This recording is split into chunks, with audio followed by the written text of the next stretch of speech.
This show is part of the RetroZap.com podcast network.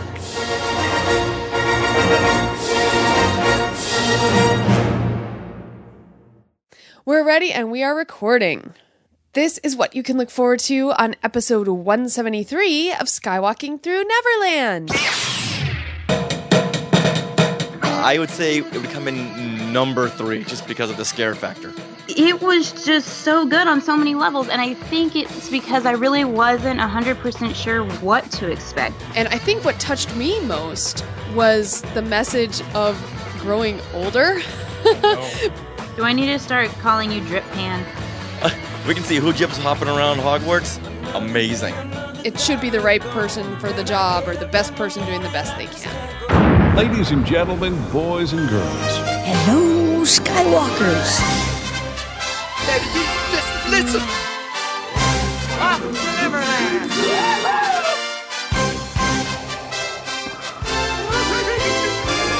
I only hope that we never lose sight of one thing, that it was all started by a mouse. Wow, all right. You are skywalking through Neverland. Hey, Skywalkers. Are you ready to talk some Star Wars, Disney, and Pixar this week? I am Speed. Well, if your answer was a big yes, then we want to welcome you to Skywalking Through Neverland. This is your fun-filled, positive podcast that takes you through a tour through decades of fandom. I am Richard Wolosky, and now everyone please say hello to my sweetie wife, Sarah. Hello, and hello to our Star Wars and Disney family right here. We like to start each and every show with a giant Wookiee hug to our family of Skywalkers who listen to the show every week. And of course, we want to give a big hello to our face huggers right here on Facebook huggers. Live, and our is it SkyTubers? Oh, SkyTubers. Skytubers. And our SkyTubers over here on YouTube. And you guys watch our live stream every week. And you know what? We just want to give a big shout out to everyone who tweets at us. We are at Skywalking Pod. And we also have our Facebook group where you guys all get to know each other. And we love that. So we just love when we can all share our positivity about our collective adventure through fandom all together. All together now. All right, everyone. And just a quick reminder that we have our YouTube channel that we have been posting a weekly video to, and that is called the Archival Revival series. Name change alert. We're calling it Archival Rewind. Yes. But then Evan Williams, he said, hey, why don't you call it Archival Revival? Yeah. Gotta love the power of Twitter. And you know what that reminds me? We should get a video up for this week, Richard. Yes, we do. Yes, we do. So we'll have to figure that out and maybe post later tonight. How about that? You know what? We'll post more of that Laserdisc supplemental material. Oh, that's a great idea. Yeah, Okay. That's from like circa 1993. Whoa, that's awesome. Yeah, so if you go there right now, you can look at our playlists, and one of the playlists is called Archival. Actually, I think it's still called Archival Rewind, so I'll have to change that. Yeah. But that's okay. All right, and you can head to youtube.com/Skywalking Through Neverland to subscribe to YouTube, like Dustin Whalen over here. Yeah, so once again, big thanks to Evan Williams, who suggested on Twitter, why don't you call it Archival Revival? Yes. So I want to make sure that he gets plenty of props for that. Absolutely. And now let's go ahead and give props to our hometown here of Long Beach, California, where we're recording right now on June the 20th, 2017. And now, Sarah, what time in the AM is it? Or should I be asking Minnie? Minnie, what time is it? It's 7:52. Good morning. Whoa, before 8 o'clock. Yeah, good morning, Minnie, and good morning to Patrick Izzo, who just joined us on Facebook.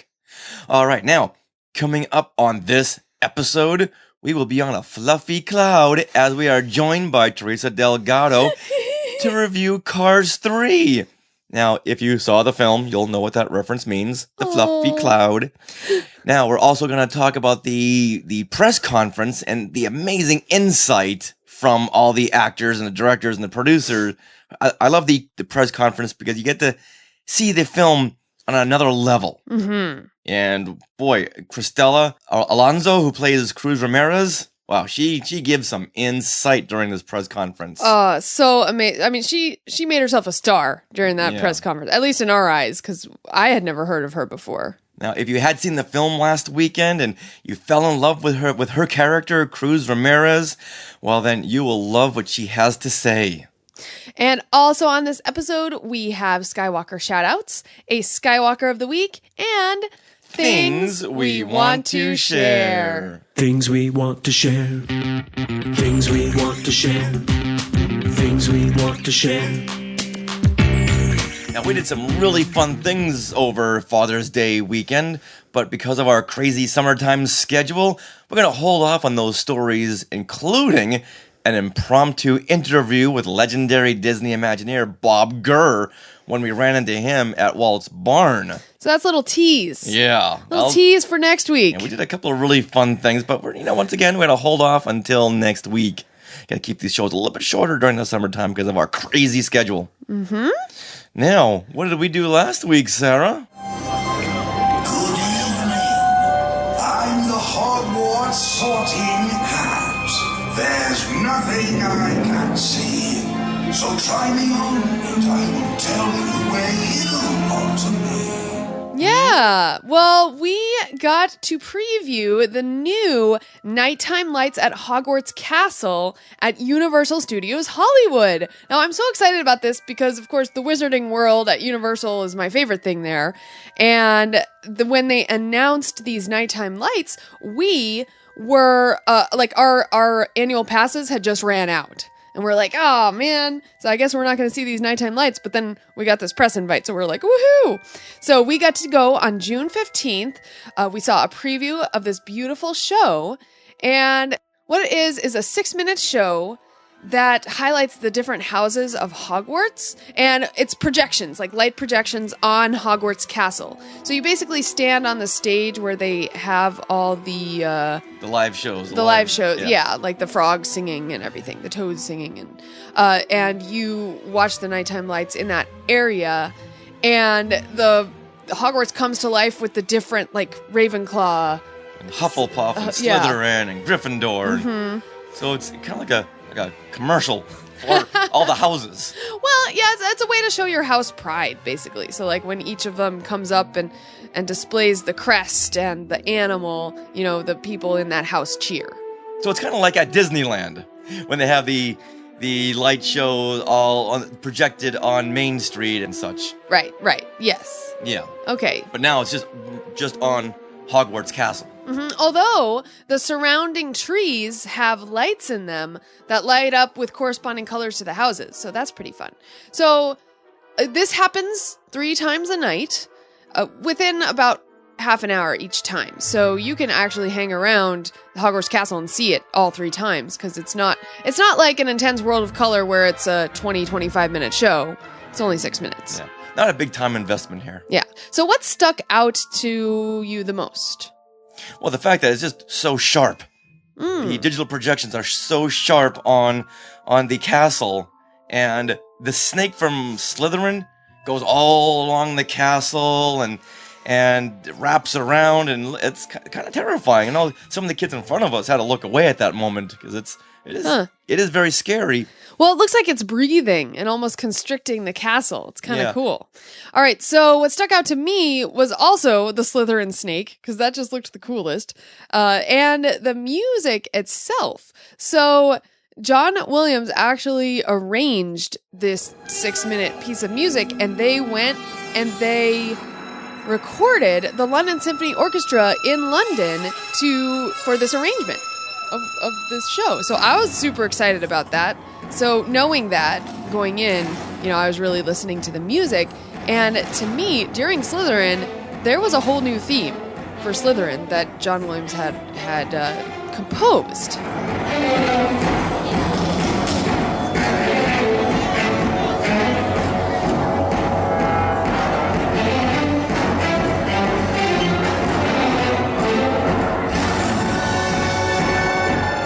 Composed the new theme and then arranged it into the arrangement. So I thought that was really neat. That's what stuck out to me. But I guess also what stuck out to us both was the fact that the show was 6 minutes. I think this is just like we're going to try this And then come Christmas time, when this begs to have a big light show, then they're going to do a bigger presentation. Yeah. But, you know, baby steps. Baby steps, exactly. Now, it's always great talking to the people who design and direct these productions, just to know what went on to get it to where it is now. So luckily, we were able to talk to Steven Siercks, who is the Senior Director of Entertainment Production over at Universal. And so let's see what it took to get this nighttime lights at Hogwarts Castle up and running. So we just saw your show, which was fantastic. How long was this in production, and what direction were you hoping to go from the start as to where it ended up? It took a team of designers, technicians, and creative directors about a year to fully conceive, produce, develop, install, and program everything that we're seeing here tonight. Wow. So I have a big question, because one of my favorite tidbits is that John Williams actually arranged the music for this and recorded with the London Symphony Orchestra. Did you have anything to do with that? Absolutely. So we were able to work with world-renowned composer John Williams on a custom arrangement specifically for the nighttime lights at Hogwarts Castle. And further than that, we were also able to, as you mentioned, record the London Symphony Orchestra in London specifically for this experience. So did you go to London? We did. We had the opportunity to go to London, and we were sitting in the room, and it's just incredible seeing it here tonight and be able to listen to the music and know that we were in the space as that music was being produced, and really had an opportunity to do something pretty magical and pretty special with that incredible soundtrack that John Williams composed for us. Was this your very first live showing, your first public showing? We've been doing showings for the past couple weeks, and the Nighttime Lights at Hogwarts Castle officially opens on June 23rd. June 23rd. And, I have a very important question. What house are you? I am a Ravenclaw, a very proud and true Ravenclaw. Nice, All okay. right. What could we see next from Wizarding World of Harry Potter? We're always looking to redefine new experiences, and coming this holiday, we're actually going to be introducing a Christmas experience here in the Wizarding World of Harry Potter. Will you have a similar nighttime lights show? We're going to be doing an own arrangement and custom production for the Christmas time, starring again Hogwarts Castle. Has J.K. Rowling or John Williams or any of the cast members, have they seen this show yet? We had the pleasure of actually working with John Williams last April during the grand opening, and he actually was able to conduct the Los Angeles Philharmonic right here in the Wizarding World, doing much similar to what we did here today, and that took true inspiration that night of what we're doing tonight and moving forward here in the Wizarding World. The biggest reaction came from the Slytherin group out here. Yeah, pretty vocal. Yeah. Do you fear that this is going to turn a lot of people into Slytherins? What's incredible about the Nighttime Lights at Hogwarts Castle is that each guest reacts to it differently. And what we've been seeing is that each guest is able to root for their own house, but also root for other houses too. So each guest amps up the other, and it truly creates a magical experience for everybody. And would you consider this like a stepping stone to something perhaps even longer or bigger? We're always looking to continue developing entertainment experiences here at Universal Studios Hollywood, so who knows what's in store next. All right, so there are a lot of Slytherins here, so we're going to leave before they find out where we parked. So thank you very much. Thanks for coming. Have a great night. All right, thank you. Thank you. Thank you so Thanks. much. Great meeting you. So like we said, Nighttime Lights at Hogwarts Castle at Wizarding World of Harry Potter officially opens June 23rd. So aside from the 6-minute light show and talking to Steven Siercks, what were some of your other highlights of the night? Well, that particular night, so Universal Studios usually closes at like 6, and it's never dark when you're there, so I guess with the Wizarding World Light Show, they're opening the park a little later, and so we were able to be in Wizarding World after dark, and it's magical, you guys. Like, I just love nighttime in the Wizarding World of Harry Potter, because the lights on the trees, and then you have some areas like the big ride has this display where the words come up and then they disappear, and then they come up and disappear in lights. So it just really plays to its strengths, being at night in Wizarding World. Would you say it's very magical? Yes, I would. All right, good. I would. Good. Well, and then I just have a suggestion. If you happen to go to the Hogshead Pub, which is right next to that restaurant, the Three Broomsticks, it's adjoining it. Well, ask for the Dragon Brew beer. It's so good. It's like coffee beer, and it's dark and it's yummy, and I love it. And if you like dark, yummy, coffee-flavored beer, you'll like it too. And if you like being up all night, this is the beer for you. Yay. Now, speaking of Christmas time at Hogwarts. Oh, Christmas. Yes. So Universal Studios Hollywood has announced that there will be Christmas at Wizarding World of Harry Potter. So basically it'll be themed with like Christmas decorations. There will also be a new light projection show to Hogwarts Castle that will be Christmas themed or holiday themed, I guess festive holiday themed, you know, and they will also have festive holiday decor and food. So I am excited about this. Oh, here's a little bit about the projection show. It's called Christmas at Wizarding World of Harry Potter, and it will transform Hogwarts Castle into a breathtaking light projection show that captures the spirit of the Yuletide season. There you go. I know, and then Hogsmeade Village will also shine brightly as the quaint town celebrates with festive decor. Ooh, uniquely themed to each of the individual storefronts. So that's really cool. And there will, of course, be holiday-themed food. I'm hoping pumpkin things. And beverages, including hot butterbeer. That's why I said earlier that I think what they have now, the 6-minute show, is working out the bugs for the big Christmas time show. Right. And you know what? We did try to talk to Steven Siercks about this and ask him. Yeah. He wasn't given any. He was very tight-lipped. Yes. So this Christmas time show begs to be at least 15 minutes. Mm-hmm. So I think what they have now, they realize, oh, this works great. Right. And now let's really broaden things out. Personally, I'm a little disappointed they're not going to do anything for Halloween. Come on. I know. But I did hear that was a J.K. Rowling stipulation. She didn't want to mix Harry Potter with the Hollywood Horror Nights. Right. Which I understand, but you have it be a separate thing. Right. So while the monsters are chasing you out in the park, you come over here for a little safety within Hogwarts. That would be amazing. That would be awesome. Oh, well. Oh, it just begs for Halloween. Yeah. Not this year. No, not this year. Not but this year. If we do go, hopefully we'll get to see a preview. We will definitely tell you about it and let you know. And let you know to come join us. Yay. Yeah. So hashtag J.K. Rowling, bring Halloween to Hogwarts. And best of all, make Who Jibs canon. Come on, J.K. You can do this. We can see Who Jibs hopping around Hogwarts. Amazing. There is nothing hidden in your head. The sorting hat can't see.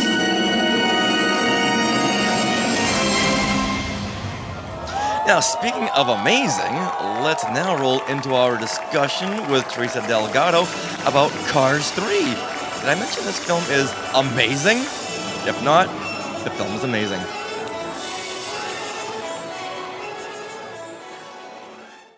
If I lose, I never get to do this again. You are not gonna win. I'm coming for you, Storm. The racing world is changing. It's futile to resist change, man. This one's for you, Doc. Go, Mcqueen! It's got that little comeback story of the year feel to it. From Disney and Pixar. Hey, I'm driving! Hey, Patty. Oh, hey, Bill! You know what I'd do? What? I don't know. I got nothing. Cars 3 in 3D, rated G. On June 16th, Pixar released their 18th feature film with Cars 3. Good old number 95, Lightning McQueen, is back on top. But for how long? We'll soon find out as we review Cars 3 with spoilers, so beware. And then we'll also cover the film's press conference held in Anaheim with our special guest, Teresa Delgado. And to make sure you fully understand that we will have to reveal certain plot points, here is our spoiler alert. Attention Skywalkers. Spoilers ahead. Warning. Warning. Attention Skywalkers. Spoilers ahead. Warning. Warning. Spoilers ahead. Spoilers ahead. With that said, let's go ahead and welcome my fangirl friend, Teresa Delgado from Disney Vault Talk. Hey, Teresa. Hey, Sarah and Richard. Hey there. So, when we were going to review Cars 3, we thought, who should we have on? Well, the first 5 people on the list weren't available, so guess what? Oh. We called you. No. No. You know what? We thought of you all through all the press and all the screenings of Cars 3, and we're like, oh, Teresa, if you were here, I would totally bring you. We know. Yeah. We know of your passion. I would have been flailing I like know. super hard the whole time. Oh, Well, we know this is one of your biggest films, one of your favorite films. like the original Cars. Right, Yeah. right. Now, why is Cars one of your favorite Pixar films? Well, I have been holding back discussing this because we will eventually talk about Cars on Disney Vault Talk, but you guys are going to get a sneak peek into it. So Cars is my favorite Pixar film of all time because of the message that's in it. And I feel like a lot of people like just look at the message on a very superficial level of, you know, needing friends and needing more in your life than just your career. And while all of that is true, I feel like it goes much deeper than that. It goes to a level of finding yourself and who you are and learning how to prioritize your life and what kind of things matter and finding people that truly, truly, truly expand your world. And I feel like Cars is that entire message. It's all about the basics of humanity. And so many of the other Pixar movies have such incredibly deep themes, but for me, this one is one that I know personally. And the characters in Cars just blow me away. Greg and I, Cars 2 was the first movie we ever saw together, and we identify as Lightning and Sally. I call him Stickers quite often. So it's just so many things about it. But on the, you know, like general, that would be it. Okay. So it's more of the themes, or is it the fact that you and your husband met because of Cars? Well, we met because of Star Wars weekends. Right. But no, it just happened to be the first Disney movie that came out because Cars 2 came out in 2011, and that's when we started dating. So it just happened to be the first one, so we saw it together. But I think it was after that and watching the original Cars together that we realized that our story is very similar to Lightning and Sally's. Really? How so? Oh. Well, Lightning McQueen is very much Greg. You know, Greg was very, like, everything was career driven for him for such a long time. And then meeting me, he started to think about that whole thing about settling down, like in the song by Brad Paisley that's in the film, which is Find Yourself. You know, he started thinking about settling down and, you know, starting to build a family and doing all these things that he really hadn't considered before because he was so focused on just his career. And, you know, for me, being able to be that person that helped to bring something else to his life, it was incredibly powerful. And it's interesting because the original Cars movie came out in like 2006. And so this was far before. And Cars was still my favorite Pixar movie even before I met him. But then an increased level of depth happened afterwards. Okay. Who's your favorite character in Cars? Is it Sally? In the original Cars? Yeah, the original. In the original Cars, it's actually Lightning McQueen. Oh, no, I take that back. I'm a liar.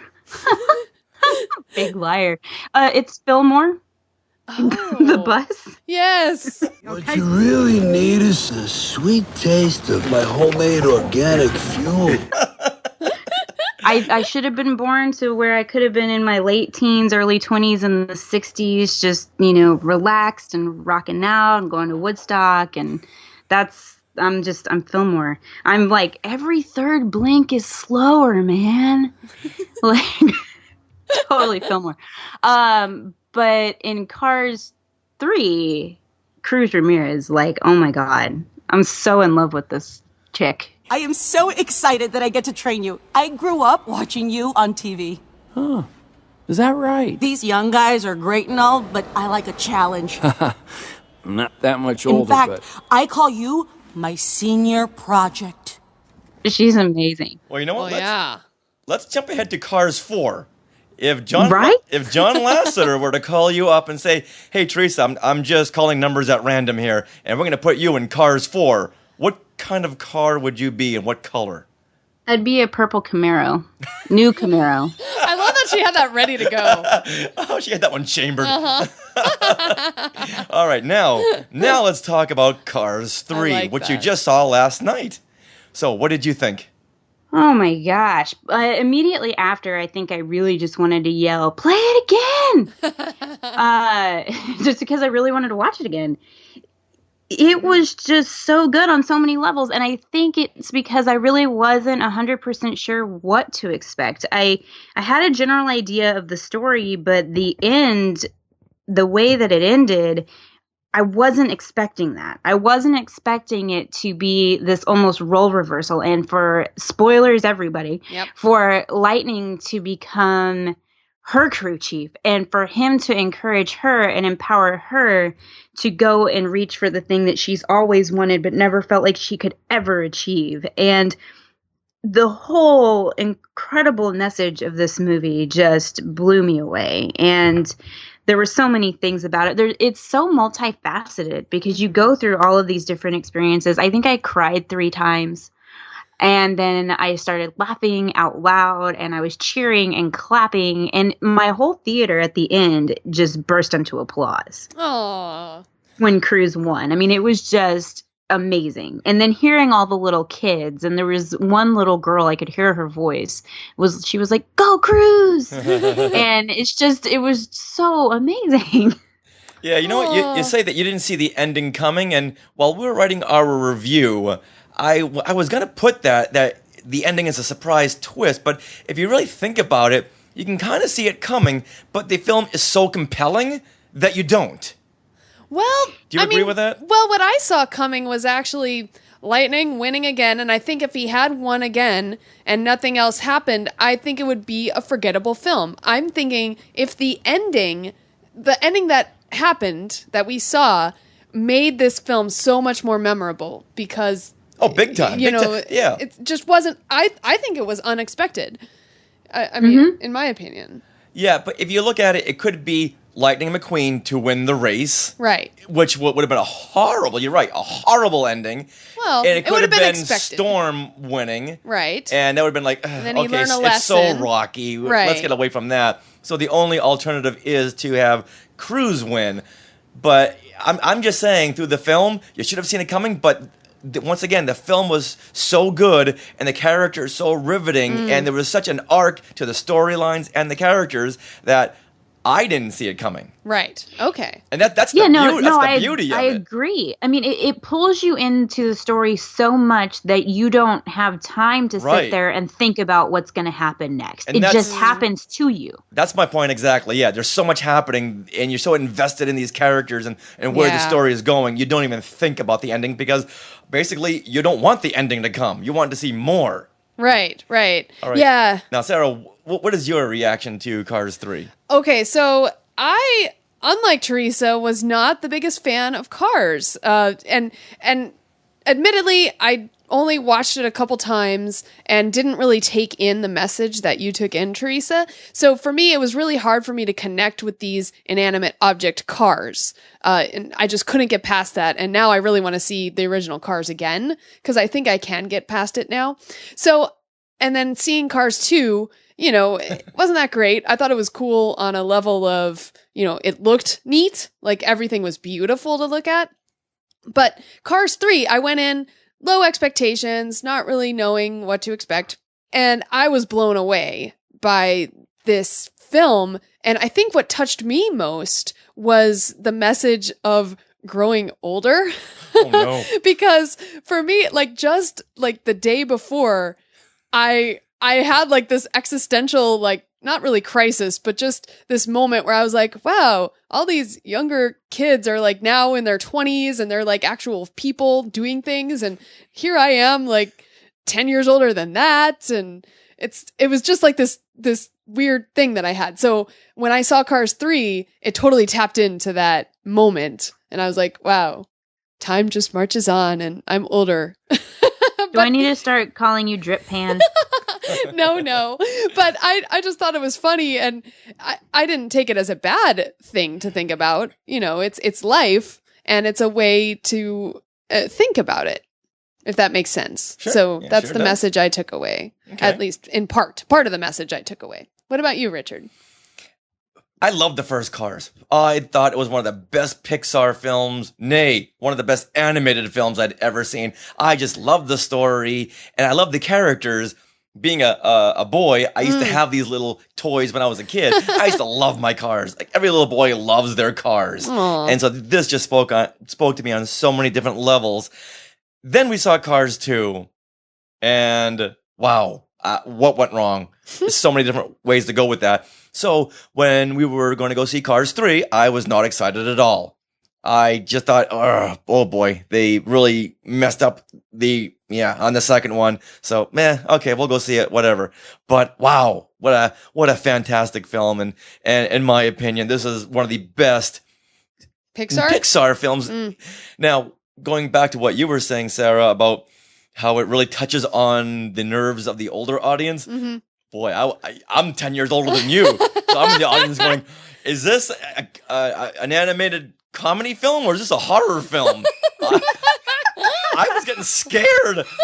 Like, put the brakes here. When Cruz is calling lightning like old and what is she all calling him? I'll call you my senior project. Yes, my senior project. Oh my god, yeah. So as much fun as I had watching it, the older side of me was going, Rich, let's go. Let's just leave.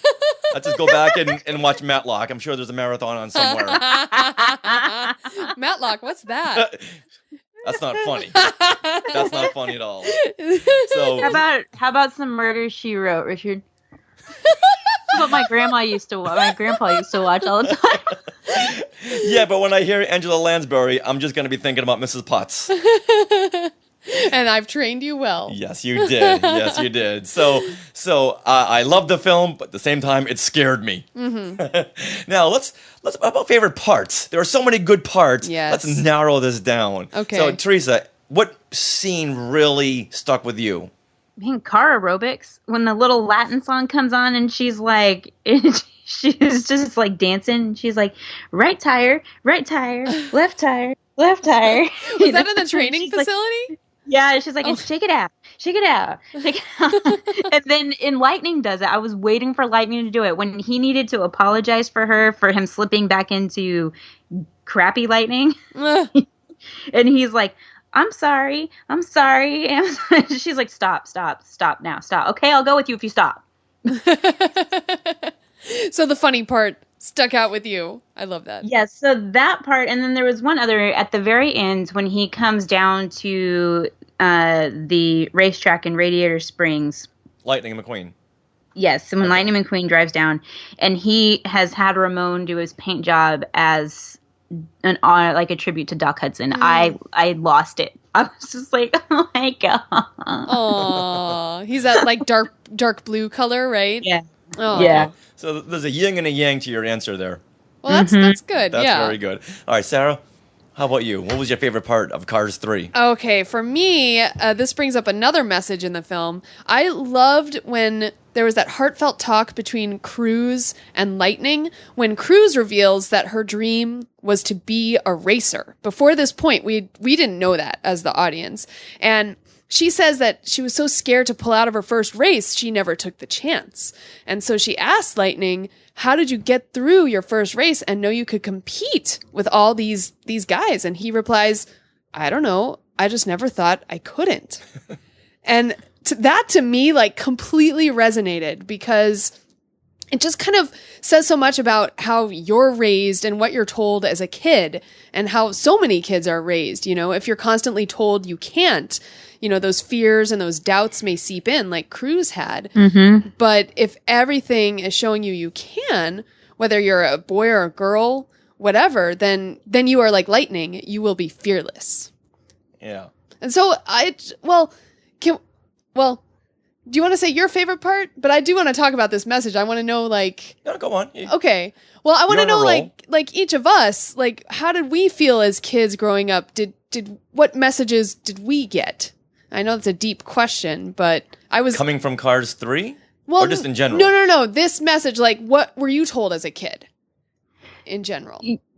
No, I get where you're going. So... like for me as a kid, what's really interesting, we're going to get into this more when we talk about the actual press conference, but you know, I grew up a minority in Texas. Like, I grew up as a minority girl.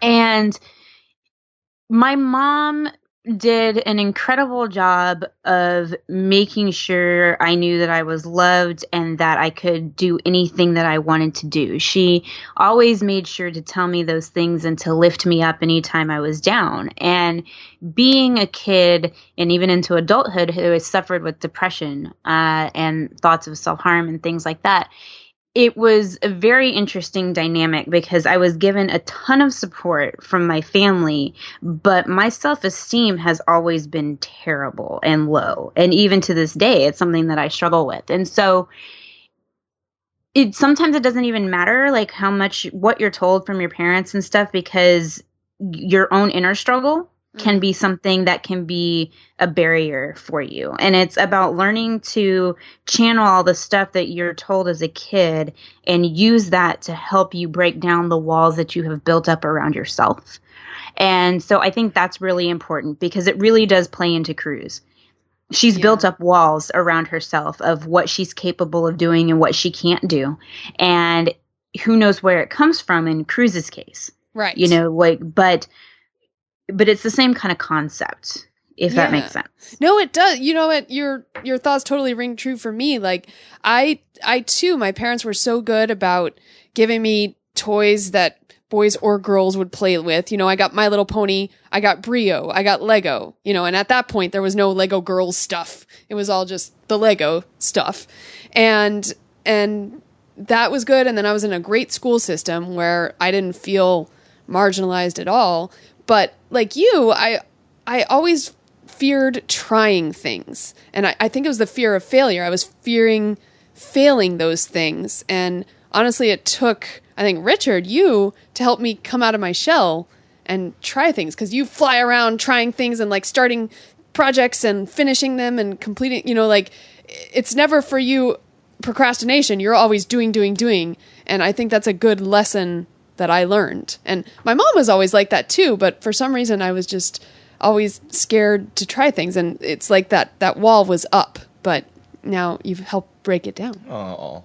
But you know, Sarah, it's really cool that you bring up your spouse for that, because like Greg, for example, this isn't nearly as deep, but Greg is a big foodie, and I've always been like, no, I eat this, and this, and that's all I eat.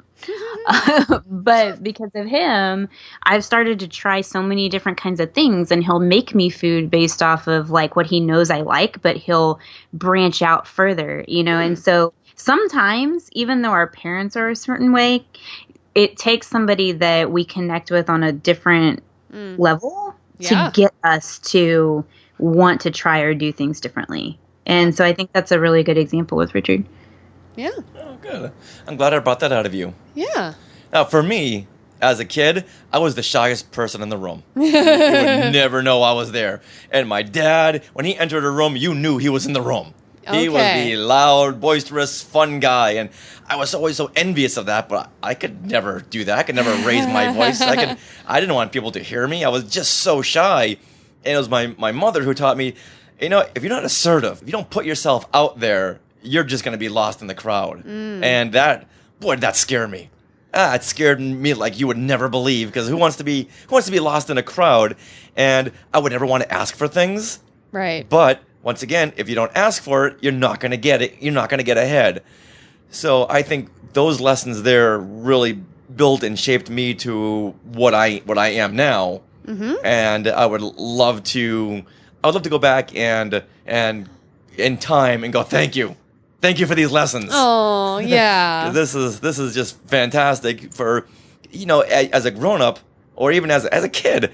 If you don't ask for things, then you're really not going to get ahead. If you don't ask even for something like an answer. And a lot of people are afraid to ask for that answer because they don't want to look stupid. But no. If that's what it takes to look stupid to get the right answer to get ahead, well, you know what? Call me stupid. If you don't raise your hand and try to ask a question, you'll never get your question out. Your question won't be answered. Much like Cruz, if you don't start your first race, well, you're never going to win it. 100% chance you won't win. There you go. There you go. All right. So, Richard, we didn't get to your favorite part. So, do you have a favorite part in Cars 3? My favorite part is the cinematography. Now, let me work this one through, because this film is shot like a live-action feature film. And the whole film, I'm looking at the shots and the structure and the pacing and the camera work, and I was blown away. So we may have to see this again because there are a couple things I may have missed. Because I'm looking at the atmospheric depth. I'm looking at the little specks on the lenses. Wow, I was going crazy with it. But the scene that really stuck out to me is the Crazy 8 Demolition Derby at Thunder Hollow. Mm-hmm. Boy, I love this scene with Miss Fritta with the big school bus with the fire spraying out of her horns. Look here, boys. We got us a couple of rookies. I'm gonna call you Muddy Britches and you Lemonade. Hey, neither one of them has a single day. Oh, I'm gonna fix that. Once again, as a kid playing with my little cars, I would always smash them up. That's what little boys do. We smash up our cars. So little girls, they paint their My Little Pony hair. They comb their My Little Pony hair. Not me. What'd you do? Not me. I took black cats, put them inside of anthills, and stuck G.I. Joes and Barbies in them, and then lit them on fire and let them blow up. So you're... I'm Sid. Oh my God, you're Sid. You mean that happy child? That ain't no happy child. He tortures toys just for fun. Oh. There's a little boy screaming to get out of you. Wow, I'm going to hold on to my little Ahsoka itty bitty over here and not let you touch it, Teresa. Now I'm a lot more calm, but when I was a little kid, I liked to do that. And I would play with G.I. Joes and with Barbies at the same time, and stuff like that. I did the nice, sweet, kind stuff too, but it was more fun to blow up black cats and G.I. Joes and stuff. It was super awesome. So Richard, you're smashing your cars together. Smashing my cars together, hoping to God I never meet Teresa Delgado. Because she's gonna blow up my toys. But just kidding, Teresa. But Miss Fritta, what a very well-rounded character she was. Is it Miss Fritta or Miss Fritter? I think it's Miss Fritter. It's Miss Fritter, but I think it's really funny because you're saying it like you're from the South. Miss Fritter? I'm saying it like I'm from Boston. Miss Fritta. Or that. Miss Fritta. All right, well, Miss Fritter. And the fact that she and the other cars there are very well rounded out. They got this great character arc, and the fact that she comes around. She's a bulldozing school bus that spews fire, but at the end of the day, she's very supportive of her friends. Right. And I love that, and I love the fact that you have Lightning and Cruz all working together. Cruz is out there. She has no idea what she's doing. She just thought she was going to run a couple of laps and go home and take a nap. But yet this is a demolition derby. And so she's in for something that she's never gotten her tires dirty. Now here she is being run over and mauled by these other cars, and Lightning and Mcqueen is teaching her all about evasive maneuvers. So it's the student teaching the teacher, mentor, and the teacher teaching the student, and they build off of their combined knowledge to save each other. And in the end, Lightning risks his life to save Cruz when Miss Fritta comes charging at Cruz, and she's about to wipe this little yellow lemonade car away. But Lightning goes right in the path of doom, and I won't spoil what happens next, but he puts himself on the line. Well, we spoiled the end of the movie already. It's okay. I know, but we won't spoil some moments there. Oh, nice. So I love this scene.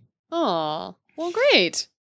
All right, so a lot of reviewers are saying that this is a good cap to the Cars franchise. So what do you think, Teresa? Should Cars continue, or is this the beginning for a new chapter now?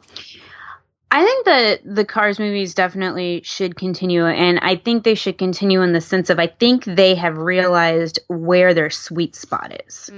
And that they try to do like a fun, just spy film or whatever, and it didn't really work out, and I think they understand that, and they know they needed to come back to home base. And so I think now that they know that they can really start to expand on the world of Cars and maybe do another film. But I would actually, and I would go away from Pixar so we'd lose some of the design, but I would actually like to see like a Cars TV series.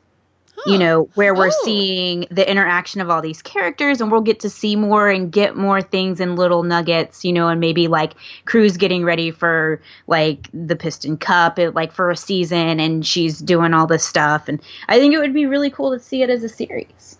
You know what? I think that's a cute idea, and I have a Disney Emoji Blitz on my phone where there's little Cars emojis, and let me tell you, this animation is like the cutest ever. So I could see like Cars translated to a TV show with that like rounded kind of design, a little emoji-ish, and I think it would be super cute. Yeah, and if you want to appeal to the toddler audience, yeah, there you go. Like super cute. But now let's broaden that out and combine Cars with the movie Planes. Okay. So we're not I loved Planes. So you're not just dealing with cars, but now you have planes. You can do trains. You can do everything that you want instead of just the automobiles. Okay. Yes. See, oh my gosh, it would be so great. And I loved Planes. That Dusty would be was cool. was awesome.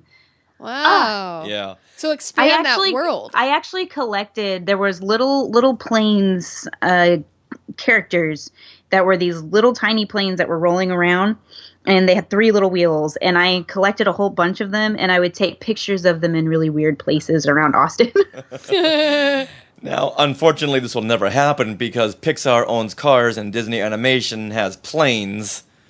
And but they're all under it's Disney. not. Well, it's Disney. It's Disney Toon Studios that owns Planes.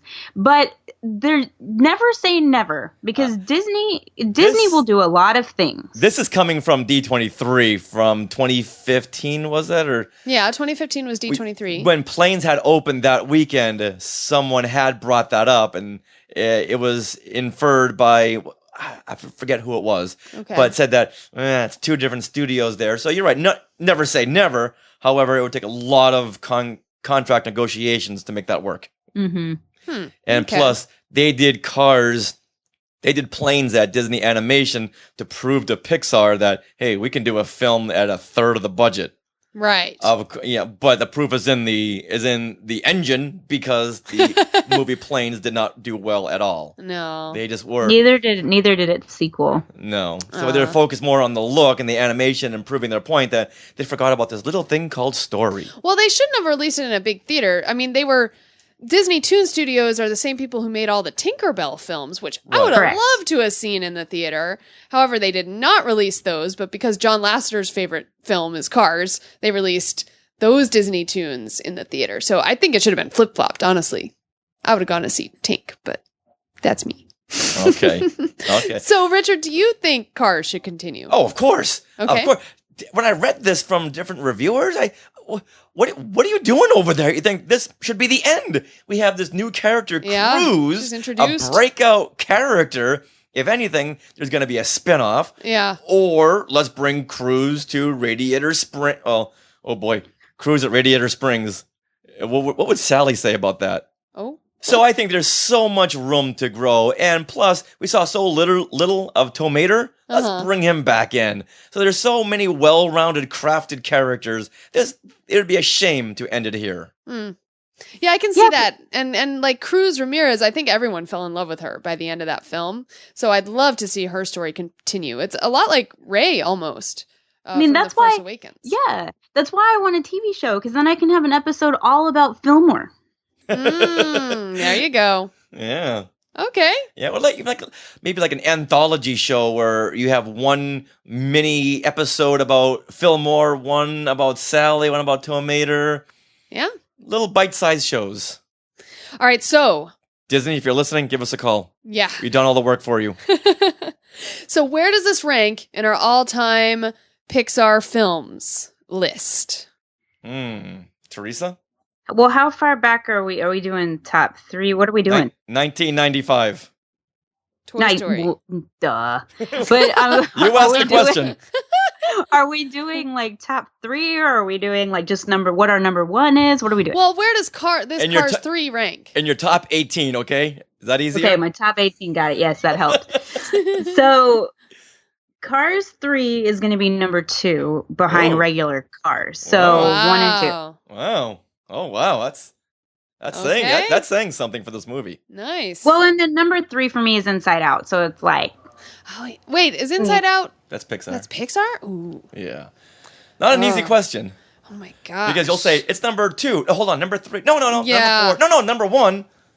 So, for me, I'm gonna say Toy Story is my all-time favorite. Yeah, I know, right? Yeah, it's got to be Toy Story. Mhm. But I would say Cars 3. Wow. Well, I would say it would come in number 3 just because of the scare factor. Maybe right behind Wall-E. What do you mean the scare factor? The fact that it made me realize that I'm 48 years old. Okay. Wow. Okay. So, I would almost put this in my top 3 because I, like you, Toy Story it's amazing. I love Finding Nemo, and Inside Out is up there as well. So top 3 or 4 maybe. 3 or 4. I can't decide yet. Okay. So many good ones to choose from. But yeah. Wall-E for me has got to be number 2. Yeah. It's like an animated Star Wars film. Oh. It's like a standalone film. Let's now take a quick break from our Cars 3 Spectacular with Teresa Delgado to hear some shout-outs. Shout-outs. Skywalker shout-outs.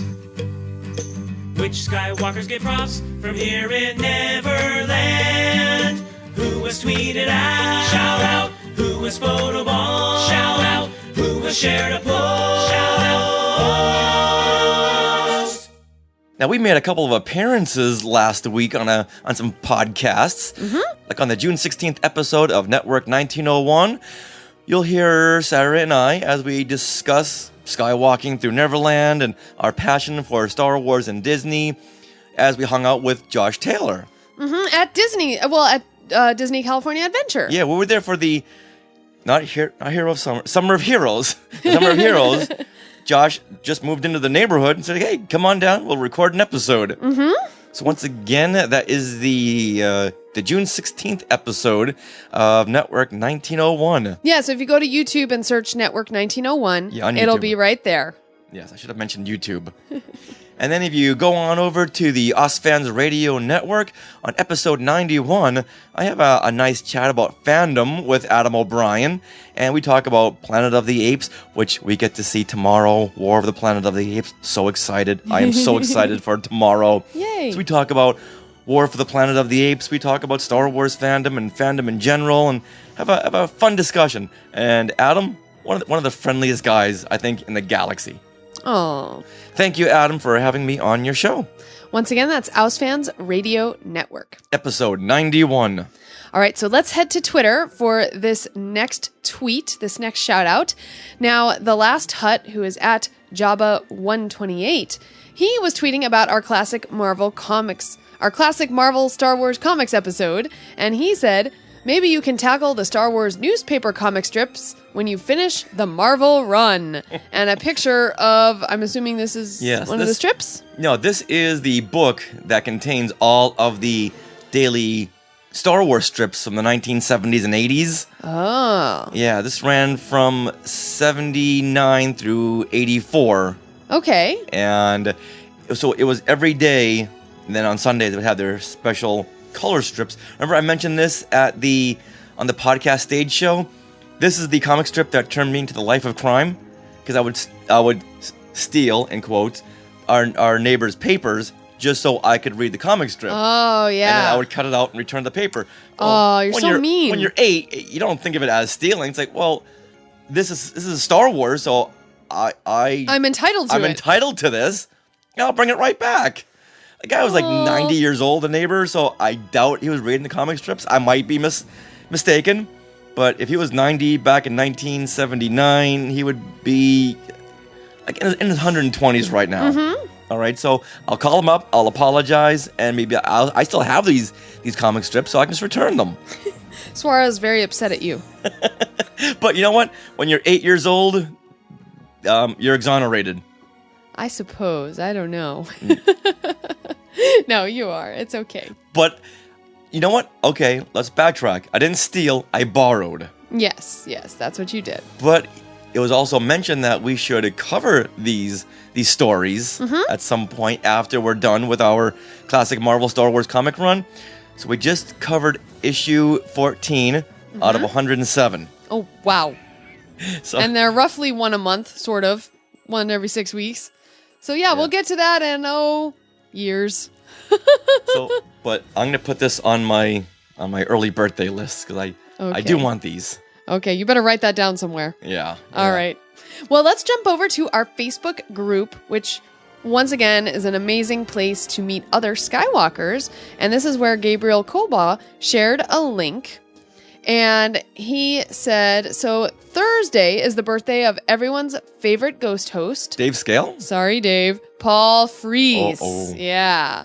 And he goes on to say, and while listening to the 2-hour birthday block they played on the Radio Classics channel on satellite radio, I heard this gem. Well, Tulku, you're now in the finest prison this poor old world has ever seen. Oh, even so, my Lama. I'm glad we do not call this place home. Well, I agree it's no cottage in the country, but as far as the moral reconstruction of the men goes, it's tops. Hey there, just a minute. Yes? That sounds like a discarded Muppet idea. Oh. The Green Llama. Okay, and it's spelled wrong, too. At least in this... Whoever wrote this... No, it's spelled wrong on the cover. They only used one L in llama. Yeah. You know, there's no place for bad grammar here. By the way, this was from The Adventure of the Perfect Prisoner, which was released July 3rd, 1949. Wow. That predates even me. It was a short-lived CBS radio series. Paul Frees from Hardware Wars? Oh. Was Paul Frees doing the voice in Hardware Wars? Yeah, he did the intros. Hardware Wars. A spectacle light years ahead of its time. Starring Fluke Starbucker, intergalactic boy wonder. So, thank you for sharing that with us, Gabriel. That was really interesting. Paul Frees voicing the Green Llama. Well, that was fun. All right. Thank you for sharing, Gabriel. And now let's go ahead and share the Skywalker of the Week.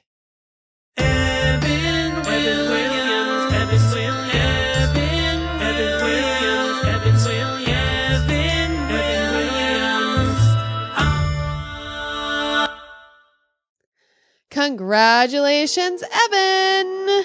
Evan Williams, because you had suggested archival revival instead of archival rewind. And we liked that better. Yes. So, woohoo! And because it's a YouTube thing, this was for YouTube, you got booted to the top of the list. Aren't you excited? And there you go. And we're going to thank you for the name switch, and we also have to thank Rob Dellinger. That's right. He is the John Williams of podcasting. Now, if you want to be the Skywalker of the Week and get your very own jingle composed by Rob Dellinger, all you have to do is share the show with your friends in a nice way, say something nice about the show, or comment on our YouTube videos. That will, since we're trying to build up our YouTube channel, that will really help. Or get some people to subscribe to YouTube or to us on iTunes and take a picture of them subscribing. And then, wow, that's like really awesome.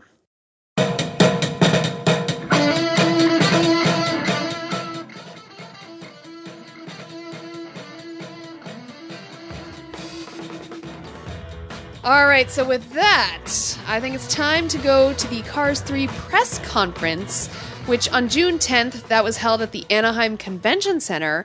And you know what? Richard and I got to attend, and so many voices were involved in this that there were two groups. So they come on for about 20-25 minutes each, and our first group consisted of Owen Wilson, who was very excited for Owen Wilson. Yes, voice of Lightning McQueen.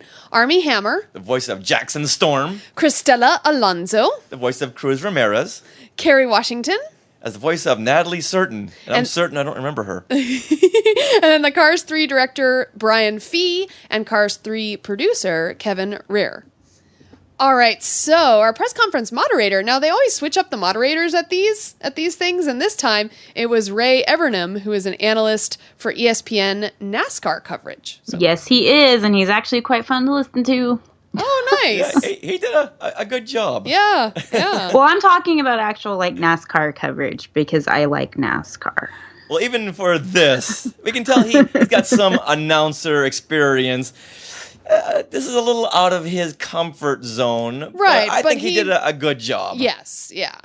Now, yeah, and it was funny because he'll open it up to the floor for people to ask questions from the press, and he was like, he looked over and he's like, okay, I'm looking for hands. Anyone with money in their hands, I'll call on. He was trying to insert a little humor there. It's like, all right. No, it was cute. Yeah, we got it. I thought it was cute. All right. You know what was really cute? What?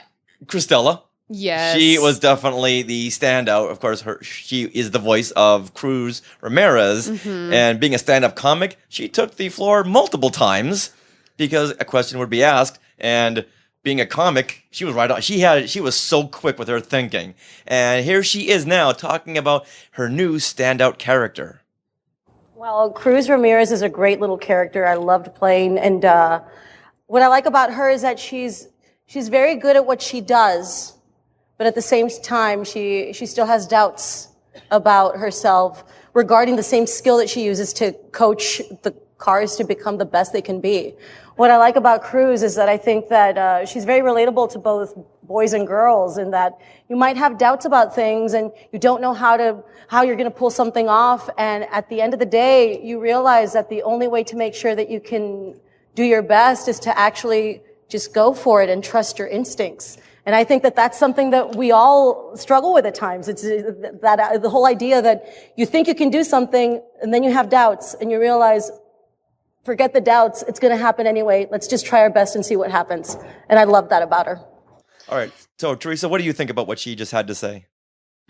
Well, what I really like is that she does bring up a good point that Cruz is not just a character that is for boys or for girls. It's very similar to Riley from Inside Out, that Riley was not just a girl or a boy character. Anybody can relate to her. And I like that Cruz was built that way. Mm-hmm. And she specifically, and Sarah, you talked about it earlier, she has these moments of doubt and talking about when she was afraid for her first race and all of this stuff. And the way that Cristela described it, it just made so much sense that sometimes you just have to trust your instincts and just go for it and just take the chance, because you're never going to know unless you actually just take the chance to do it.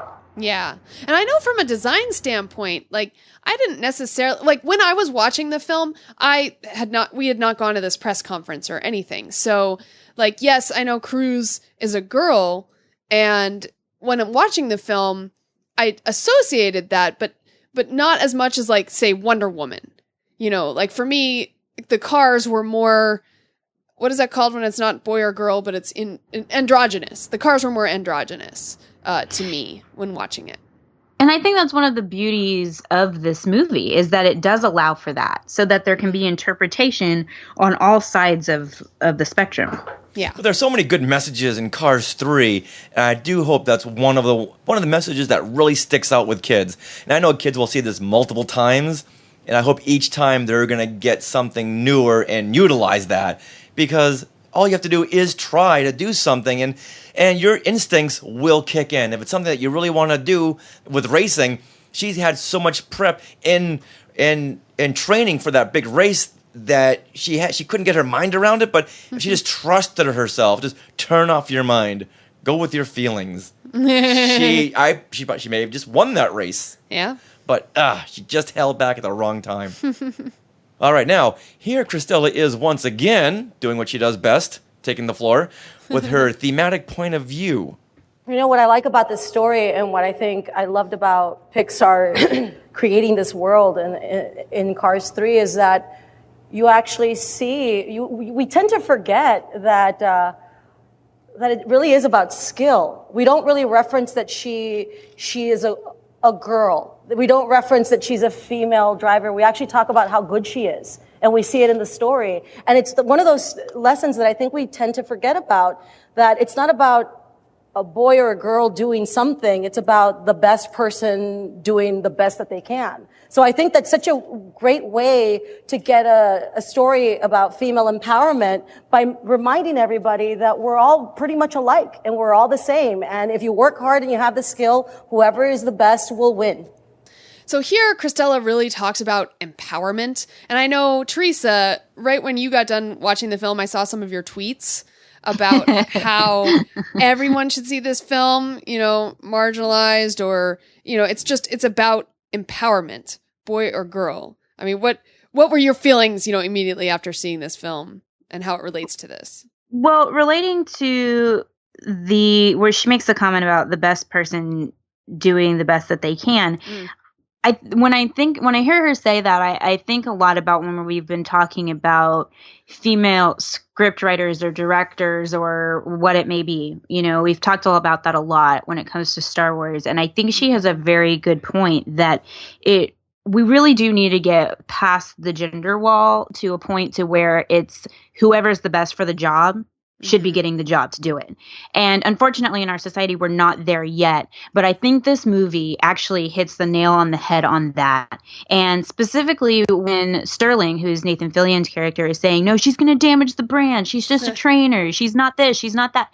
And Cruz says, no, she's a racer. And, I know that she has it. And sometimes it's about people believing in you when you don't believe in yourself. And she really was the best one for the job in that instance.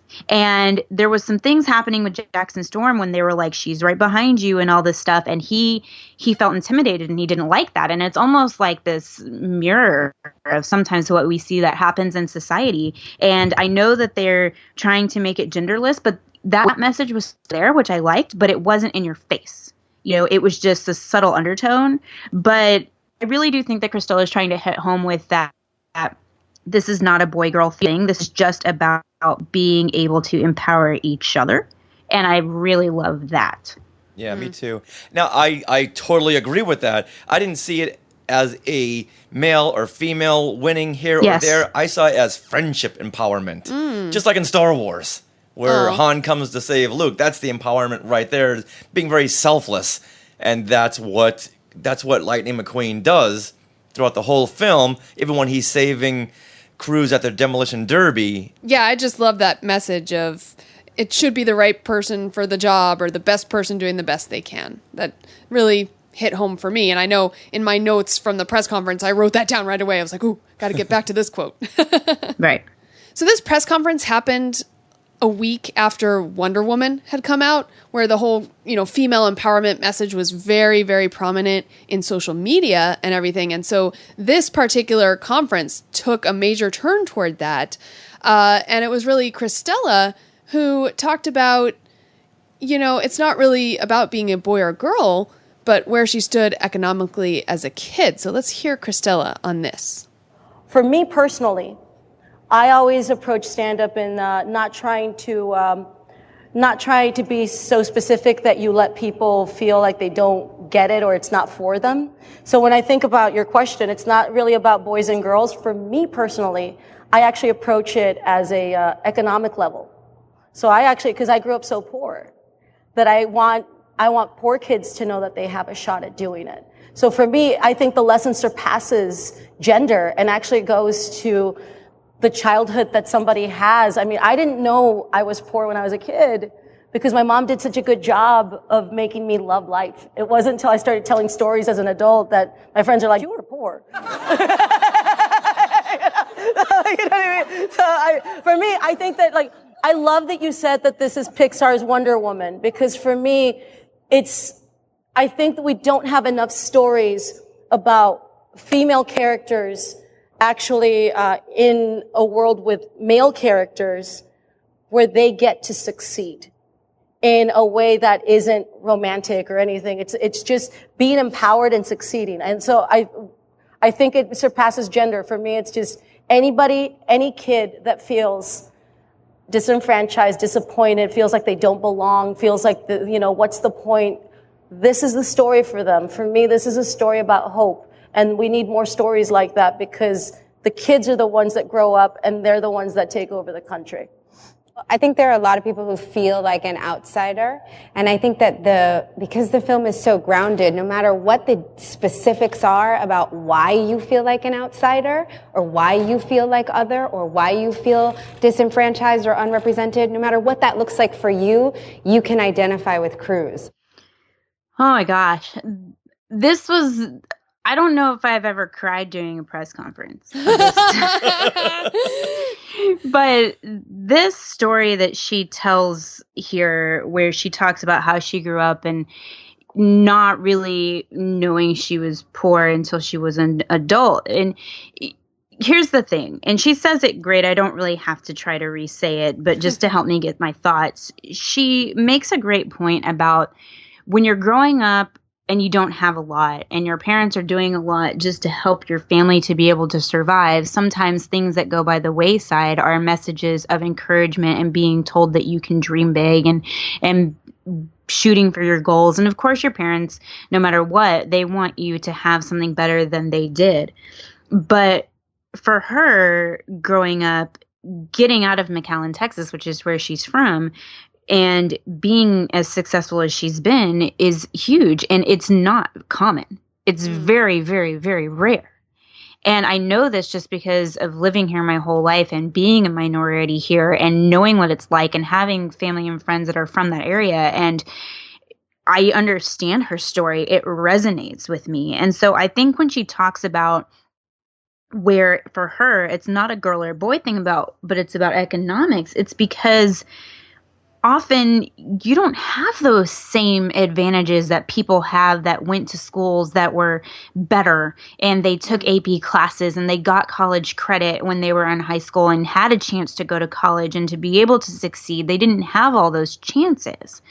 And she makes a comment that I really liked, which is about no matter how disenfranchised you are or feeling disadvantaged, and for me, it's for all those people that have ever felt marginalized or discriminated against. Like, this is their movie. Cruz is your hero. She is the person you should be looking at because she did it.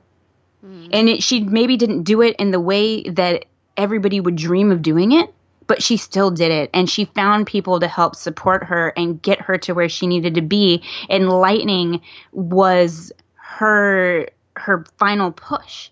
He saw that potential and said, let me help you. Take my hand. I will take you with me.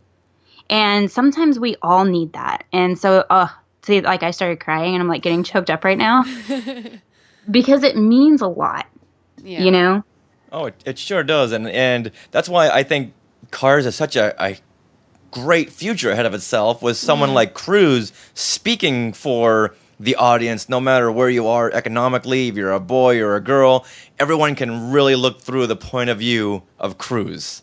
And I love the fact that Cristela had said it wasn't a boy or a girl thing, it was an economic thing. You could hear the audience going, what? This is something new. Because she had that mom who always encouraged her, and just because she was working a few jobs, that doesn't mean she didn't have time to say, hey, good job, Cristela, good job, and I love you so much, and you're going to be something, and you're going to be someone. Yeah. Always had that encouragement, which is just so important for kids. Yeah, I think Cristela is going to be a star, and I know at that press conference after this particular group, they left, but before they left, the press kind of swarmed them a little bit and tried to get, selfies and things. And there was a huge mob of people around Cristela. So, she's making a name for herself. I didn't know who she was before this. Now either. I know exactly who she is. Well, and I actually am kind of curious, since you guys were in the room, what was the feeling when she was talking about this kind of stuff? Was there something in the air that you could feel? Silence. Yeah, we were all listening. We hung on every single word she said. And you can't hear it in the press conference audio, but we do have our own audio, and there were claps for certain things of what she said. And a lot of the stars are prepped with media training before they go out to something like this, but she was so real. Yes. You can tell she really spoke from the heart, and because of that, we hung on every single word, and what she said really matters, and it really spoke volumes. Yeah, and especially there was one person in that room who was invited that was part of the monitor from her hometown who got to ask a question. Like that was an amazing moment. And I mean, all of us in the room were definitely, I think I was getting a little teary-eyed. Yeah. I was there really to see Owen Wilson, but after a few minutes, like, Owen who? Yeah, seriously. Anything he said just kind of dimmed in comparison, which is why we're not playing any of his clips. It was so interesting. Yeah, I expected him to be like this larger than life character, and he like didn't really say a whole lot of anything. No. Yeah, it's very hard to follow Cristela. Yeah, when she's so passionate about this. Right, but even Kerry Washington, who's Natalie Certain, and Sarah, you have a clip from Kerry in the part 2 section. Yeah, we're gonna end with that kind of thing. So I'll talk about that then. Yeah. But even having Kerry Washington there, she just like the two of them just like ran away with the whole thing. They absolutely did. All right, so at this point, they had to leave. So after about 20 minutes, they all left, and part 2 stars walked in, which Nathan Fillion was one of them. So this is who I was excited to see at the press conference before Cristela showed up and was amazing. Is that why you asked me to leave? Yes. Yes, Richard. Okay, all right. I didn't know he was going to be there. Huh. Now, Nathan Fillion, he's the voice of Sterling. Leia Delaria, she is the voice of Miss Fritter. Miss Fritter. Isaiah Whitlock Jr., voice of River Scott. Larry the Cable Guy was there. He's the voice, of course, of Mater. And then the director and the producer both stayed. So Brian Fee and Kevin Rare. So when the moderator, Ray Evernham, opened it up to press, a guy from Laughing Place talked about the Humphrey Hop. So let's hear this. The Humphrey Hop, it's one of those songs. Now I'm 43 years old, and I still, a week doesn't go by that I'm not singing that tune in my head. It's just ingrained. It's a childhood favorite. So yeah, we rewrote the lyrics. But that song, it's just one of those moments where you kind of realize, well, I'm directing the movie. I can do whatever I want. I want the Humphrey Hop in there. That's my job. I'm glad somebody else recognized it and got something out of it, because I thought that was just for me. You are a fan. First you stick a rag, put it in the bag, bump, bump. Then you bend your back, put it in the sack, bump, bump. That's the way it's done. It's a lot of fun, bump, bump. All right, so I was at this press conference, and I'm ashamed to say I don't know what the Humphrey Hop is. Teresa? Can you fill us in, please? Wait, Richard, you don't know what the Humphrey Hop is? How do you not know? I can't hear what you're saying. What did you say? A lot of static on the line. All right. Is this something I should know? Well, I feel like because this stuff came out like I think pretty much before I was born. So. Well, I don't feel so bad now. A lot of things came out before you were born. Yeah, like Star Wars. And Empire. And Jedi. Okay. Well, okay, so Humphrey the Bear was one of the only characters in the early Disney animated cartoons that actually had his own series and his own opening, very similar to the Fab Five. So aside from Goofy and Donald and Mickey and Minnie, and sometimes Pluto had his own shorts, Humphrey the Bear had his own.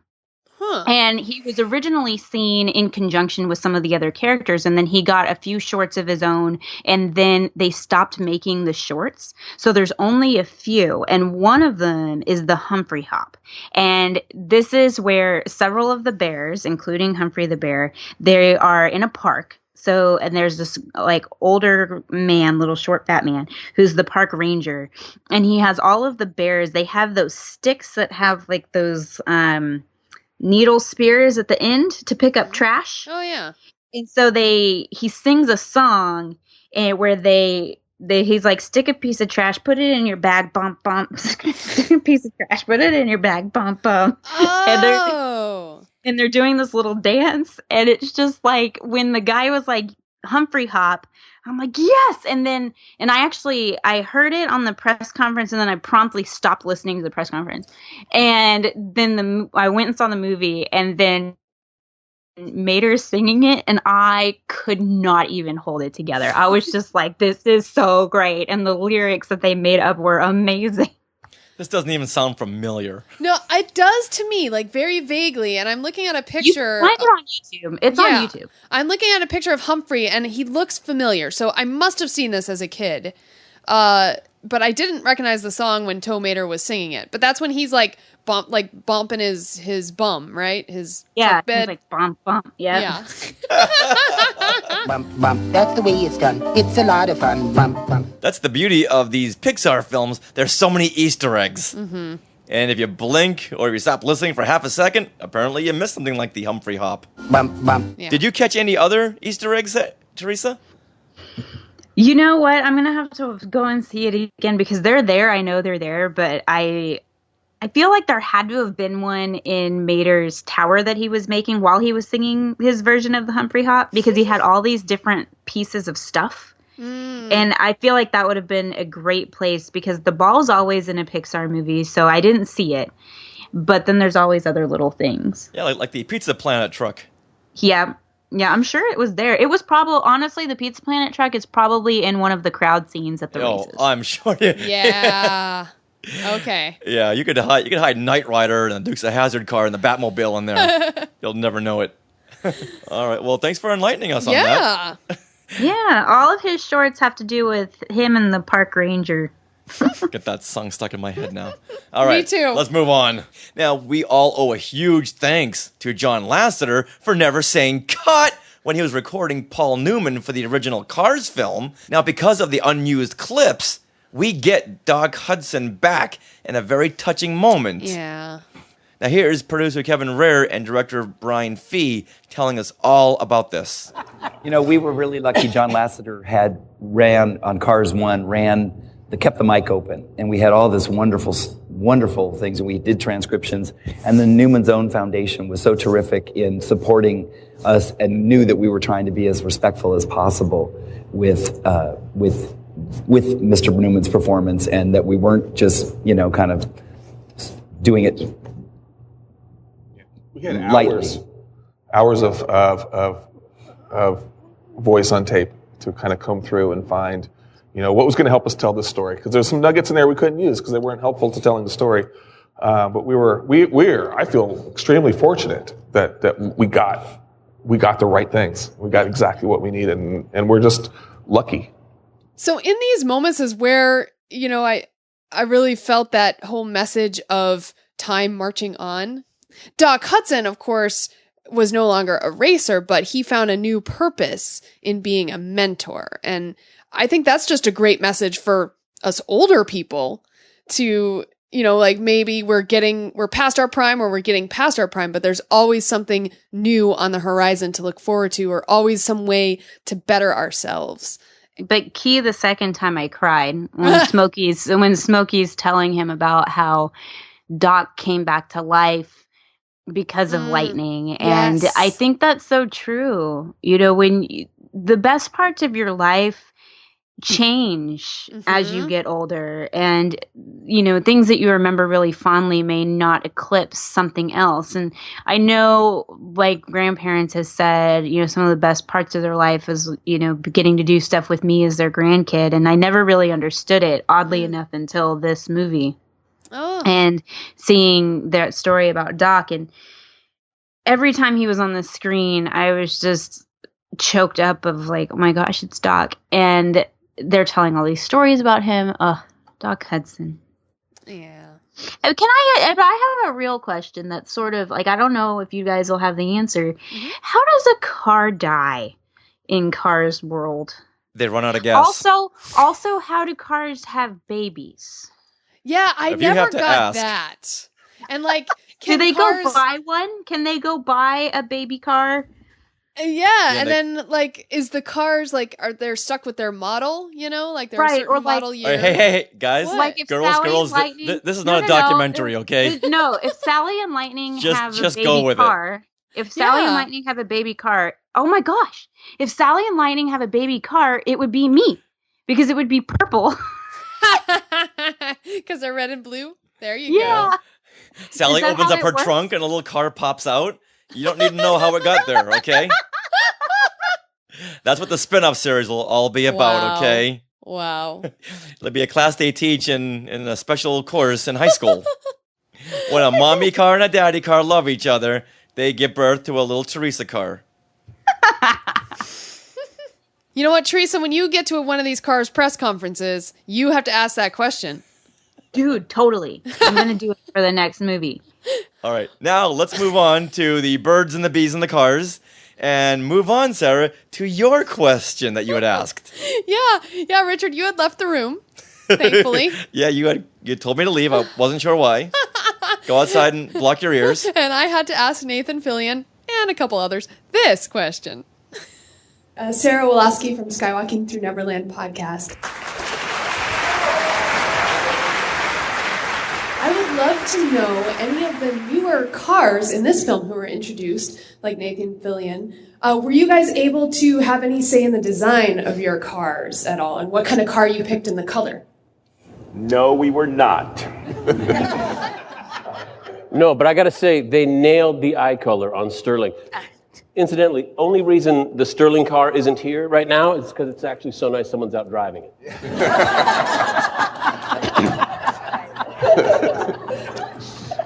They used my high school on the side of the bus, which I think is amazing. And the license plate is my birthday? It's my birthday.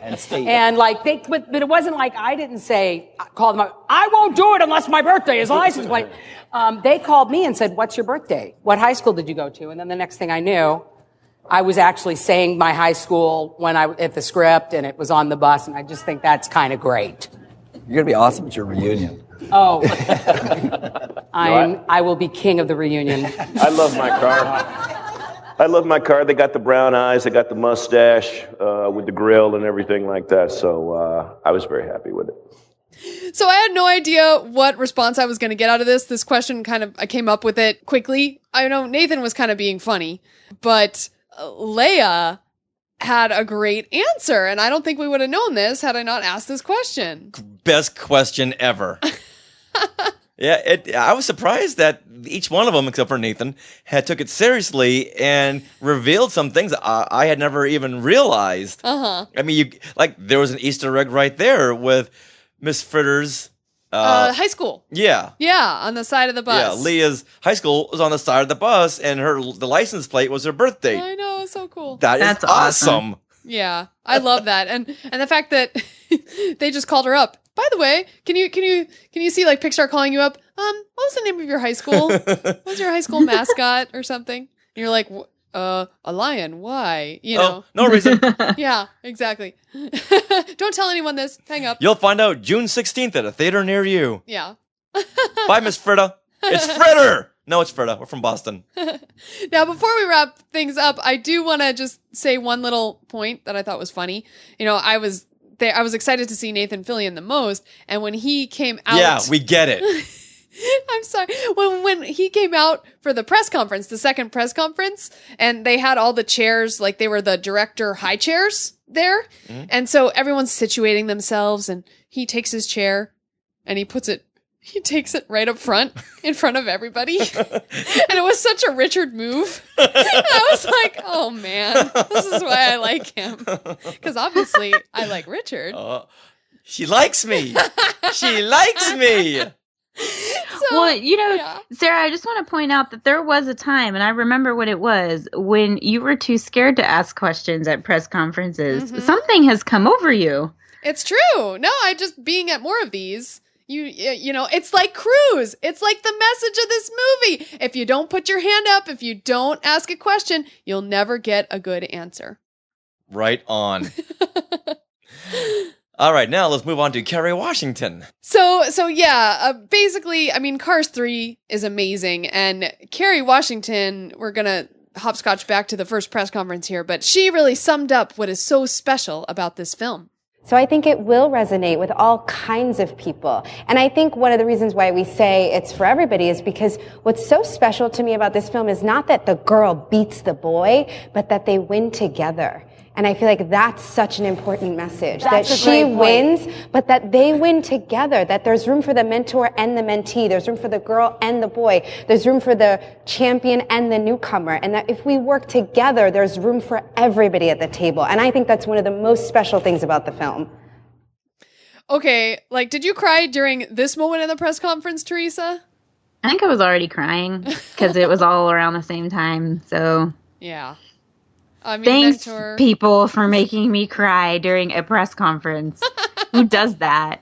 Yeah, and it's such a staple theme for all of the Pixar movies, helping each other out, and we can't succeed unless we're all in it as a team. But yet, with each film, especially for Cars 3, it seems fresh. Yeah. And Absolutely. I'm so proud of Pixar for being able to retell that same theme, but yet keep it so new and poignant and, once again, fresh. Mm-hmm. Yeah, so with that, I think let's just wrap this up with all our final thoughts on Cars 3. So, Richard? I love this film. When it was over, I could not wait to start talking about it. It had everything we want from a film. It has character, it has depth, it has motivation. Even the supporting characters have arcs, like Miss Fritta. I'm going to always call her Miss Fritta. And the fact that Lightning McQueen is just so, even when he's not really sure of himself, you never want to say, dude, come on, let's move on with this. You feel for him. You understand his journey. Yeah, you're very, you feel empathy for him every step of the way. And even when he's winning all the time, he's never a jerk like Jackson Storm. Mm-hmm. He's always just, after the movie, I just want to go out and buy a Lightning McQueen toy. Yeah. And the fact that the film is just so cinematic, I just love that. And I know every film, they do shoot it like a live-action film because they don't want it to feel like it's just an animated film. Mm-hmm. But this here really went above and beyond. And the photorealism to some of these scenes when they're racing through the woods and you see that atmospheric depth with the fog. A couple of times I thought, oh, that was awesome. Is this... What kind of animation is this? Are we going to see more of this? It's just beautiful. Yeah. Yeah. And you know what? It's funny. My final thoughts on the film, like after getting out of it, I wanted to go to Cars Land because I've seen Cars, the original, maybe twice. I've seen Cars 2 once. And I saw this one, of course, once. And it was funny because instead of seeing the film and then going to Cars Land and being like, oh my gosh, it's like the film, I was looking at Cars 3 going, oh my gosh, this is like Cars Land. So, because I'm there so much. So it was really funny. And I'm so excited to go to Cars Land now and like take a bunch of cool pictures. And I'm totally into cars now, Teresa. Now do you understand why I spend so much time in Cars Land and why when I go to Disneyland, all my pictures are from there? Yes, I do. But so true when they cut to the Radiator Springs scenes of the film. It's like, hey, I've been there. Yeah, I know. Just exactly, because at California Wars. Adventure, it looks like it fell from the celluloid of the. You're print. you're transported. And next time you're in town, Teresa, we have to go at sunset. Yeah, for Shaboom. Come on. Shaboom. All right, what are your final thoughts, Teresa? Oh, man. This film, for me, just is like the epitome of what I want to see in a movie. And it's like, I really do mean it when I say that my fandom for Cars is just as much as my fandom for Star Wars, which is, through the roof. So, and hopefully now people will understand kind of why. But I agree, Richard, with what you were saying about wanting to go buy Cars toys, except for I did that before I went. So I had the Target exclusive Lightning McQueen single pack car, which is $3.99, where he has his heat wrap suit on from Rusty's Racing Center. So I had that. And then they also have some blind bag little cars, and I got one of those, and I happened to get Lightning. And Sarah, that's the one that you were saying that you liked the picture of. I took a picture of him on my knee before the movie started. And I just needed to have something with me all day on Thursday to just channel my excitement into, which was these toys. And now I want all the Cruz things. I want all the things. I love getting all the die-cast cars. It's one of my favorite things to do. Cars is just so powerful if you just sit back and absorb into it and allow it to reach you. You can't watch it expecting something amazing. You just have to let the amazing happen to you. And the soundtrack is also really good as well. I've been listening to the actual score that Randy Newman did, as well as the soundtrack, which has all the pop songs on it, and I love it. I still love the original Cars soundtrack more. But, you know, like just go. For any of you that haven't decided if you're going, and maybe some of you have already gone, go back. Because the more money we put into this, the more likely we're going to see more of it. And make sure you go with everybody that's saying like, oh, I think I want to see it. Say, okay, I'll go with you. Because I think it's really important that we show Pixar that they did a good job on this one, and to not be like discouraged by Cars 2, which obviously they weren't. I mean, I think it's a really important point to note also that while Cars 2 wasn't that great, the Cars franchise does monumental amounts of money for Disney, and has ever since 2006 in toys and merchandise. So the more we buy the $3.99 little cars, the more we go and see the movies and stuff like that, maybe we'll get that Cars TV show, you know. And so go see it, please. Well, that's why I want to overemphasize the fact that this film is really good, because I was almost turned off because of Cars 2. Oh. And if we hadn't gone to that press screening, I don't know if we would have seen Cars 3. I don't think we would have made it a priority, certainly. No, not at all. Yeah. Not at all. Yeah, so if we take away anything from this, it's go see Cars 3 and then buy the toys. In abundance. Just buy one for your desk. Pick your favorite character. They're all out there. You might have to go. If you want a single packed, I'll just let everybody know for the collectors. If you want a single packed Cruz Ramirez, meaning just by herself, you're going to need to go to Walmart. If you don't mind buying Sterling, which I think you're going to want to, Sarah, Cruz comes in a 2-pack with Sterling and Cruz at Target and Toys R Us. Do you know what Sterling missed in the film? His big pompadour type of Nathan Fillion hair. He really needed that hair. Then it would have been complete. But, so they got his eyes right, but not his hair. And I can tell you, had we seen this in Hollywood at the El Capitan Theater that has a Disney store attached to it, we would have been walking home with that 18-inch Lightning McQueen. Absolutely. And I think Cristela was there for the first night. Oh, nice. Oh, wow. Yeah, like the opening night. Nice. Oh, amazing. All right. Well, you know what? Let's reconvene for Cars 4 when we see the Teresa Mobile. Yeah. The purple Teresa Mobile. Purple Camaro. So, Teresa, until that time comes, where can people find you on social media? You can find me everywhere on every social media by the same name. It's at Ice Cold Penguin.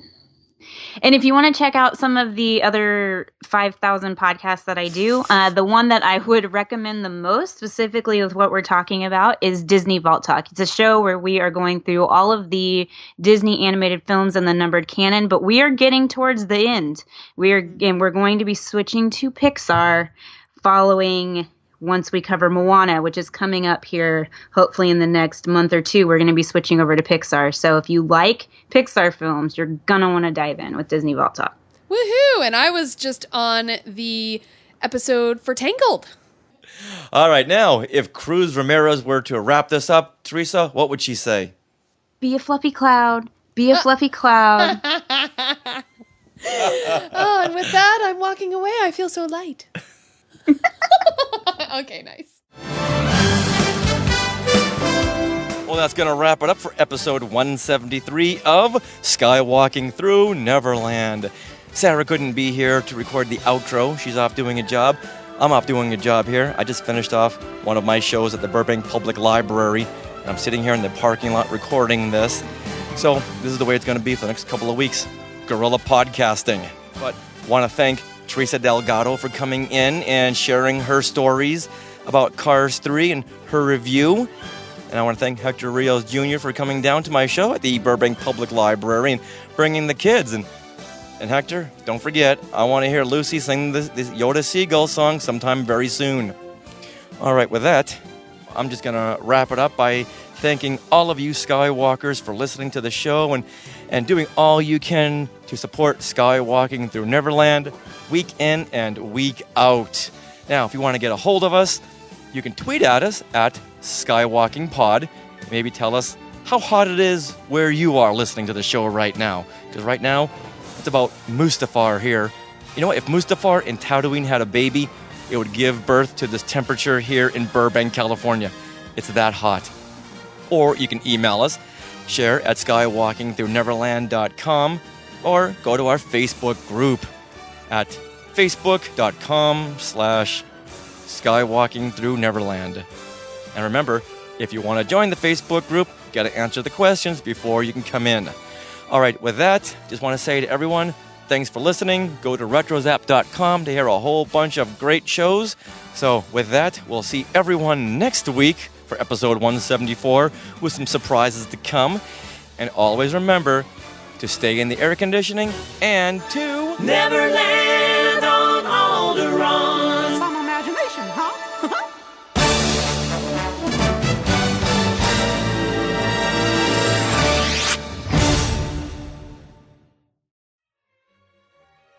To our Skywalkers and Tweetwalkers, thanks for listening. Skywalking Through Neverland is created and produced by Richard and Sarah Woloski.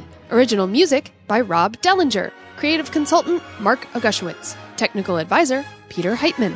Facebook administrators Donald Wicks, Joey Pittman, and Norma Heitman. Skywalking Through Neverland is intended for entertainment and information purposes only. Any sounds, music, and clips played during this podcast are the property of their copyright holders. All original content is property of Skywalking Through Neverland, all rights reserved. Sorry, had to be said. So, We have someone from Germany on. Hi, Armin. Armin Winfried Heinz. Yay! I'm so excited. Hello from Germany. Hey, tell Germany we Hello. said hello as well. I'm going to say Grüß Gott. Okay. You feel the need for speed? No. That's a whole different movie, Sarah. That is. Come on. All right, Come wait. on, whole different Speak franchise. into the too. mic. Are you I'm close up speaking to into the the mic? mic. I am speaking into the mic.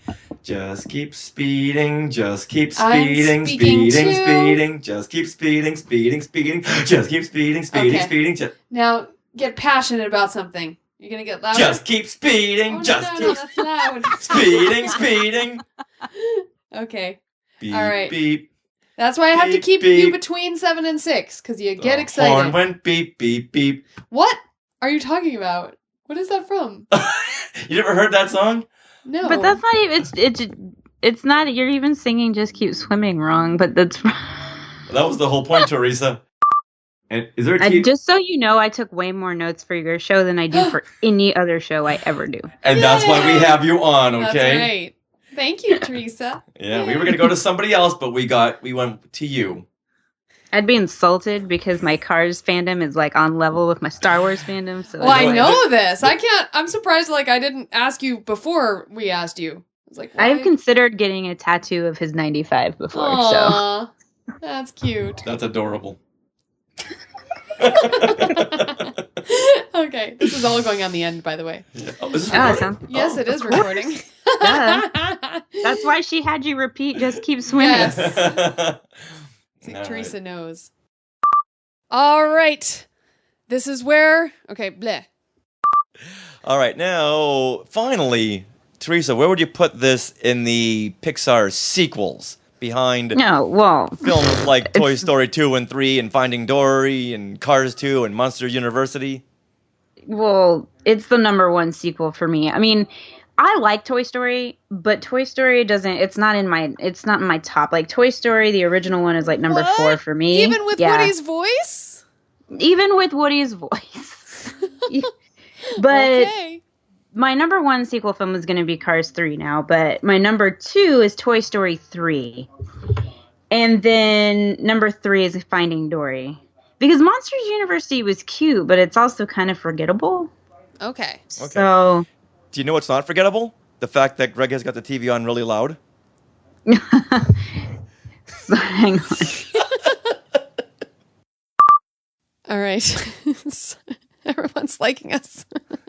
Messing up. So we can't record obviously during the night or in the early morning. We need that 11 a.m. sweet spot. Yeah. Oh my God. Sorry. All right. Yeah, all right. So we're going to stop this now. How does a car die? Well, in Cars Land. Yeah. You give a car to a little girl, Teresa, and she'll blow it up. That's how a car dies, boys and girls. Oh my God. All right, now, if Cruz Ramirez were to wrap this up, Teresa, what would she say? Oh gosh, I was trying to think of something in Spanish. Adios. Adios. I don't know if you'd say that. She'd probably say "Vámonos." Yeah. Let's go. Yeah. Okay, I can do that again. Okay, do it again. Okay, so Teresa, if Cruz Ramirez were to wrap up this segment, what would she say? Vámonos. Woohoo! But isn't vámonos hurry up? No. Hurry up. No, Vámonos. Let's go. But people say vámonos like let's go. Hang on, hang on. Let's go. If we're gonna do it, we're gonna do it right because otherwise I'm gonna get criticized. Let me see. No, I was right. Okay. Ha! I was right. Vámonos is let's go. I hope you're right. Googled it. You were right. Awesome. But does she have more of a catchphrase? I don't know. Catchphrase. Does she have a catchphrase? When she's training everyone in the virtual I know reality? One. I know one. Okay. I know one. Okay. So Teresa, if Cruz Ramirez were to wrap up this segment, what would she say? The beach ate me.